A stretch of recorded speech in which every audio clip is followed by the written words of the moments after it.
আজ রাজ্য পুলিশের ডিজি সিদ্ধিনাথ গুপ্তা তিনি বারুইপুরে যান। সকালেই তিনি সেখানে পৌঁছে যান এবং সেখানে গিয়ে ঘটনাস্থলে যান। ঘটনাস্থল ঘুরে দেখেন তিনি।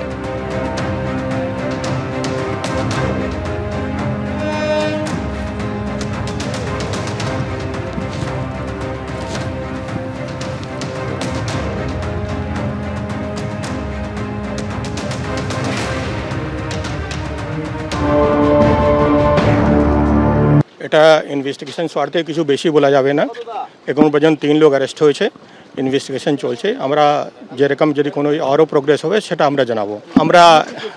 আমরা ইনভেস্টিগেশন ক্ষেত্রে আরও বেশি বলছি না, এটা যেহেতু ইনভেস্টিগেশন চলছে, খুব সেন্সিটিভ কেস আছে, বেশি ডিটেলস আরও ইনভেস্টিগেশন এগিয়ে গেলে তারপরে বলবো।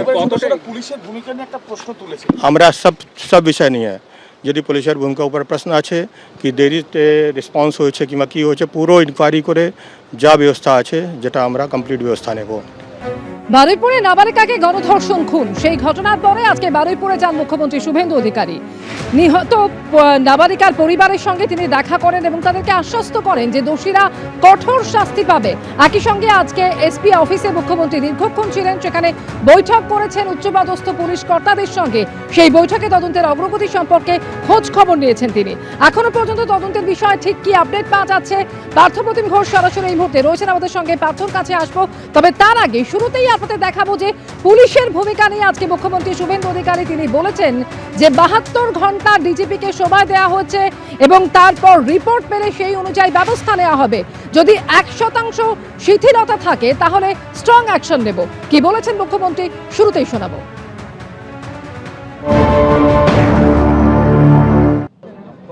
SDPO Baruipur, Additional SP Baruipur, in presence of the DGP and SP ADG, IG, আমরা আমাদের পার্টেও পুরো অ্যানালাইসিস করেছি। আমি ডিজিপিকে 72 ঘন্টা টাইম দিয়েছি। তিনি আমাকে, আমি যা ফাইন্ডিংস পেয়েছি, ওনার যে অ্যাডমিনিস্ট্রেটিভ প্রসিডিওর রয়েছে, প্রসিডিওর অনুযায়ী একটা রিপোর্ট দেবেন। রিপোর্ট দেওয়ার পরে অ্যাডমিনিস্ট্রেটিভ পার্টে আমাদের যে অ্যাকশন নেওয়ার, আমাদের কোনো লোকের যদি কোনো ওই টাইমের মধ্যে কোনো শিথিলতা থাকে 1%ও, সেক্ষেত্রেও খুব স্ট্রং অ্যাকশন নেওয়া হবে। আমি পাওয়ারে আসার পরে বা মুখ্যমন্ত্রিত্ব দায়িত্বের পরে আরজি করের মামলায় 3 জন টপ আইপিএস অফিসারকে সাসপেন্ড করেছি। এক্ষেত্রে আমার মেসেজ খুব ক্লিয়ার আছে, সবাই সেটা দেখেছে। আমি খুব পার্সোনালি স্যাটিসফাইড যে ওইটুকু একটা বাচ্চা মেয়ের পরিবার, সেই পরিবার এন্টায়ার আমার সঙ্গে প্রায় 10 জন বাবা মা সহ মিট করেছে এবং তারা কনফিডেন্স জানিয়েছে, আস্থা জানিয়েছে সরকারের উপরে, মুখ্যমন্ত্রীর উপরে, পুলিশের উপরে। এটা আমার আজকে বড় প্রাপ্তি।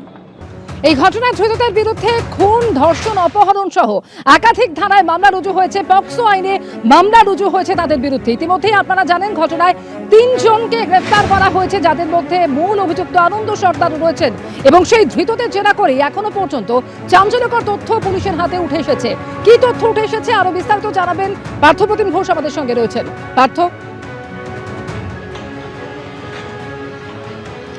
দেখো, এই যে নৃশংস হত্যাকাণ্ডের ঘটনাটি ঘটে এবং সেই ঘটনা তদন্তকারী ইতিমধ্যে 3 জনকে গ্রেপ্তার করেছে। এখনো পর্যন্ত 4 জনের যুক্ত থাকার বিষয় কিন্তু উঠে এসেছে, যার মধ্যে 3 জন গ্রেপ্তার হয়েছে এবং যাদের 3 জনকে গ্রেপ্তার করার পর যে বিষয়, তারা হচ্ছে 3 জন একে অপরকে দোষারোপ করছে এবং গতকাল রাত্রেবেলা এবং আজকে সকাল থেকেও 3 জনকে মুখোমুখি বসিয়ে এমনকি এখনও 3 জনকে একসঙ্গে বসিয়ে কিছুক্ষণ পর একেবারে সিনিয়র যারা অফিসিয়ালস রয়েছেন তারা হচ্ছে এই অভিযুক্তদেরকে নিজেদের হেফাজতে রয়েছে যেহেতু বারুইপুর থানার, তাদেরকে নিয়ে কিছুক্ষণ পরেই কিন্তু সিনিয়র অফিসিয়ালসরা তারা জিজ্ঞাসাবাদ করবেন।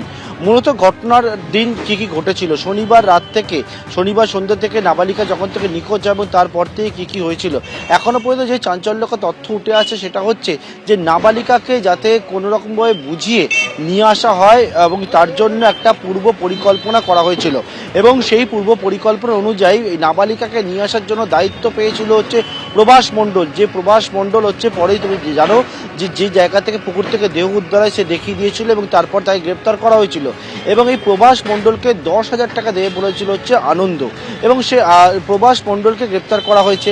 এবারে হচ্ছে আনন্দ এবং দিবাকরকেও গ্রেপ্তার করা হয়েছে। যেমনটা জানা যাচ্ছে, প্রভাস মণ্ডল নাবালিকাকে বুঝিয়ে যে জায়গা থেকে নাবালিকার দেহ উদ্ধার হয় পুকুর থেকে, তার কিছুটা পাশেই একটা ঝুপড়ি ঘর রয়েছে, সেই ঝুপড়ি ঘরের মধ্যে নাবালিকাকে যখন নিয়ে যায়, নাবালিকা তখন তার আগে থেকেই ঘরের মধ্যে প্রভাস এবং দিবাকর সর্দার, প্রভাস যখন নিয়ে যায় তারপরে দিবাকর সর্দার এবং হচ্ছে আনন্দ সর্দার, এরা দুজনে কিন্তু আগে থেকেই সেখানে ছিল এবং তারা সেখানে নেশা করছিল।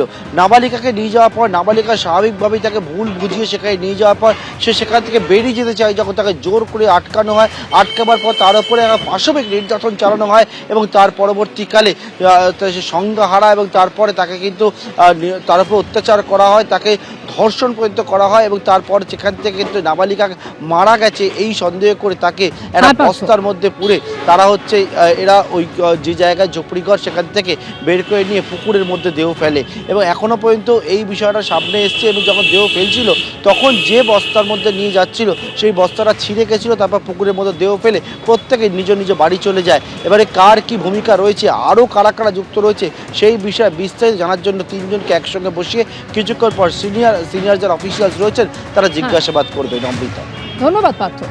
গতকাল কালীঘাট তৃণমূলের পরে আজকে ঋতব্রত তৃণমূলের সদস্যরা তারা এসে পৌঁছেছেন এবং দেখা যাচ্ছে যে নির্যাতিতার পরিবারের সদস্যদের সঙ্গে কথা বলার পর বেরিয়ে আসার পরিকল্পনা যখন হচ্ছে তখন দেখা যাচ্ছে তাদের সাথে সাংসদ কাকলি ঘোষ দস্তিদার, এছাড়াও সায়নী ঘোষ, তাদেরকে দেখা যাচ্ছে। আজকে সায়নী ঘোষ যখন যাচ্ছিলেন তখন তাকে দেখেও গো ব্যাক স্লোগানও কিন্তু অনেকে দিচ্ছিলেন। তৃণমূল কে কে বড় চোর আছে, চোরের রানী, চোর চোর স্লোগানও দেওয়া হচ্ছে। এখানে আমরা দেখছি অনেকেই রয়েছে। চোর চোর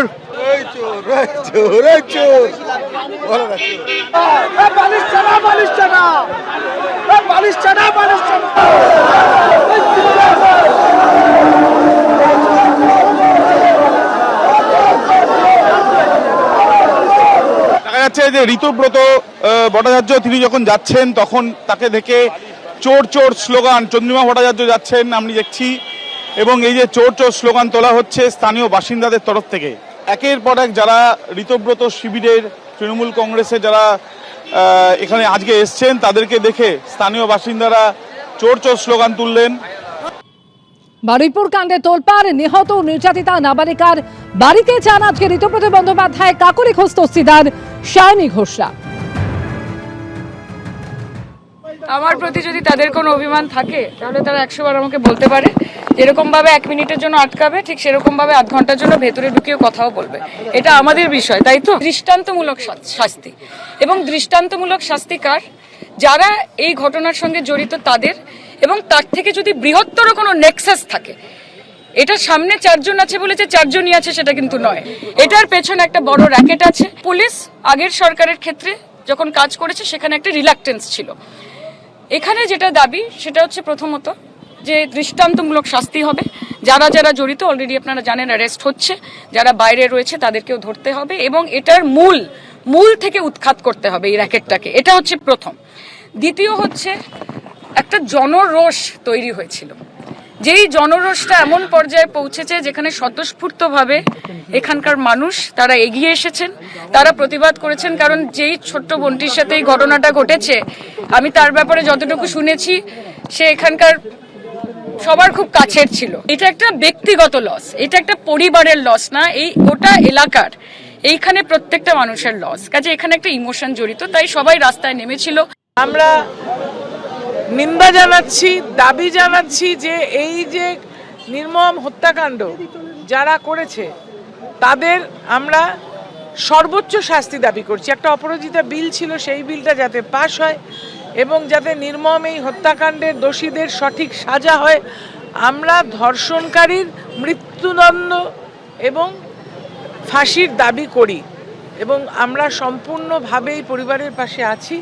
আমরা দেখুন অনেকে আমাদেরকে এখানে আমাদের মুখ্যমন্ত্রী পাঠিয়েছেন যাতে করে আমরা তাদেরকে পরিবারের পাশে থেকে তাদের যে অন্য সন্তানরা আছে তাদের শিক্ষার ব্যবস্থা এবং তাদের যে পরিবারটা, এই পরিবারকে আমরা পাশে থেকে লড়াইটা আমাদের লড়াইটা কিন্তু ওদের লড়াই নয়, লড়াইটা কিন্তু আমাদের লড়াই। আমরা শাস্তি চাই এবং আমরা এই পরিবারের পাশে আছি, জীবনটা ফিরিয়ে দিতে পারবো না।